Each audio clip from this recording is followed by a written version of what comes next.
you act as if God is within you, your voice changes, your posture changes. You stop asking for permission to live with fire.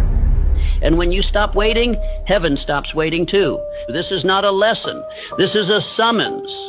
If you are hearing this now, it is because something in you is ready to rise. You have waited long enough.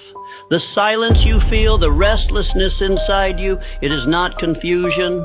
It is a call, a divine order echoing from within, commanding you to stop living like you were forgotten. You were not made to shrink. You were not placed here to drift. You were sent, and the one who sent you does not apologize for power. The man who listens with reverence, who studies this again and again until it becomes his new law, he will not just change. He will become the living proof of purpose, sent with clarity, walking with power, and finishing what heaven began. Now listen, because the moment you believe this truth, you will no longer walk as a man. You will walk as one who was sent. You have walked long enough pretending to be less than what you were sent to become. You have bowed long enough to fear. You have hesitated long enough in the shadow of doubt. But now the voice of purpose calls to you. And if you will obey what is about to be spoken, not just hear it, but obey it, you will never again be the man you were before this hour.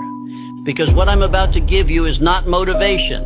It is law, not advice, instruction. It is the truth of who you are beneath the story, beneath the excuses, beneath the hesitation that the world has taught you to wear. And here is that truth. You were not made small. You were not sent here to drift. You were not placed on this earth to survive. You were sent with power. You were sent with command. You were sent with God Himself written into your spirit. And yet, most men live like intruders in their own life. They apologize for wanting more. They hide their fire. They speak with hesitation, act with delay, and wait to be approved before they move. Not because they lack ability, but because they have forgotten who sent them. And the world prefers it that way. Because the man who walks as if God is within him, that man cannot be controlled. That is why this truth is not handed out in schools. It is not printed in the headlines. It is not celebrated in public.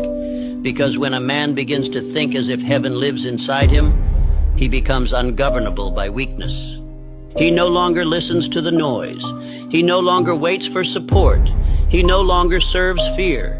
He begins to walk differently, speak differently, build differently. And the moment that man appears, systems that rely on confusion begin to